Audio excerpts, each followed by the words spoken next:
Hey everyone, two-tone back some Spyral Danger gameplay, back in gold rank, still doing the gold climb from the season reset, and I am going second. I haven't won a coin flip since the season started. A lot of coin flip dodgers in the queue right now with the bots and all, but we'll survive that. I can still try to play more going second games anyhow, and I'm against a Dark Magician player. When I first saw this Magician Souls, I thought, oh, maybe it's a Spyral mirror match, maybe more people are picking up Spyral after that tourney, but no, just the regular DM stuff. So I have to, watch the DM players set up their not so great board, not that much interaction, not that much power. But, DM players like to play the deck, and I don't blame them. I mean, Spiral's not the best deck, and I enjoy playing it.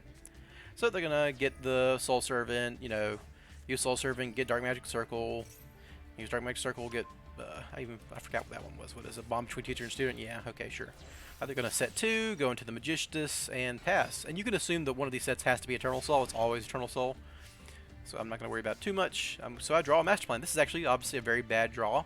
It turns off. So it's like if this game goes to a turn 4, my other Magician Souls in hand would be turned off. Maybe that's not too bad because I'm probably expecting to discard one of the souls off my dangers just by variance.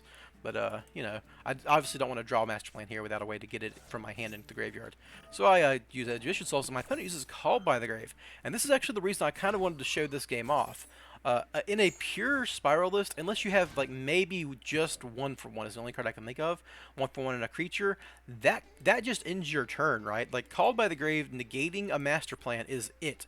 You don't really have a great combo line. You don't have really good extenders without looping Master Plan multiple times, right? Through the course of a regular Spyral turn, you maybe loop her up to 4 or 5 times, especially with Celine in rotation.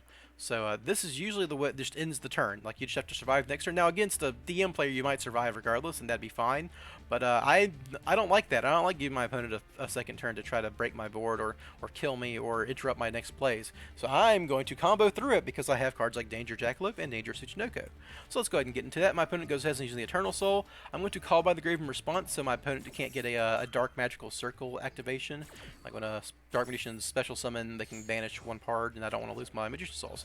A small note, I did misplay slightly here. I should have left this link arrow open, obviously, because I can go into a Nightmare Phoenix, and if I go into a Nightmare Phoenix and draw a rescue mission or something, I'd want to use my dangers that I'm going to guarantee have on the field to make the Nightmare Phoenix and draw a card, because if I draw a spell, I can draw more with Magician Souls. Haven't used its effect yet, so don't be like me. Don't block your good link arrows for your nightmares. Summon the Magician Souls over here or something.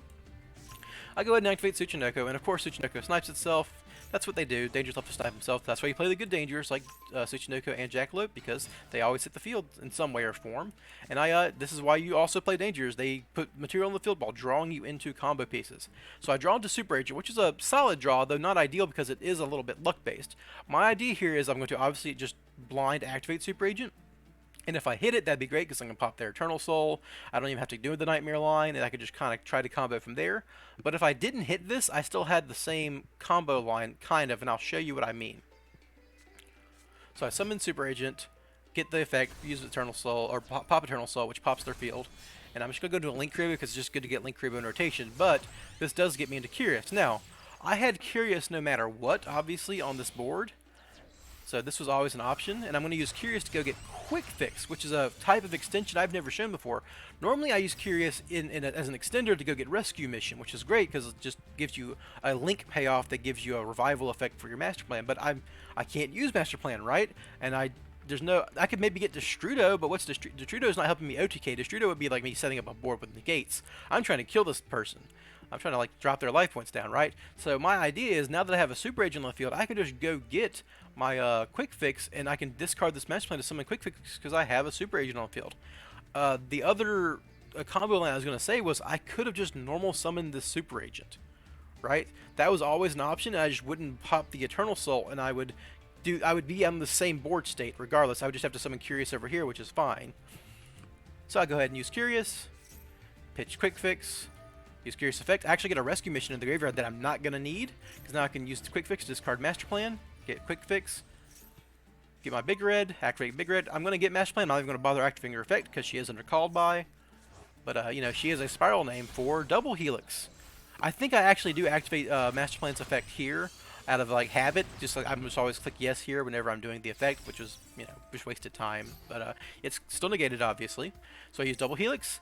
Call spell because I know it's a spell on top, and even if I had missed my Super Agent would have let me know there's a spell on top. and I go into Sleeper. You know, you can just get Sleeper from your deck to your hand with Helix. Never forget that. That's a great way to get Sleeper when you don't have a Resort in play. It's that's one of the 3 ways you can search it: Master Plan, Resort, and Helix. And I also can go to Access, Kotaku, Curious, and Agent, summon Sleeper, and that is game. And it's not just game, it's game with follow-up, right? I have a rescue mission and a double Helix hanging out here. And I could actually have rescue missioned the Last Resort if I wanted to. I could have, gotten rid of the Super Agent instead and rescue mission Last Resort, put Last Resort on Sleeper, but my opponent was dead, so I didn't really care about that. A DM player would have never beat Last Resort plus Sleeper regardless, so I wouldn't worry too much about that. But yeah, that's game, and that I thought it was a fun, interesting game because it showed like a regular Spyral pure list doesn't really survive a Call by the Grave in that situation. You just have no combo line. You're likely not even running Curious in these situations. You don't have the dangers to extend your plays through an effect like Call by the Grave. And I got to 6 link material with a spare rescue mission and a Sleeper.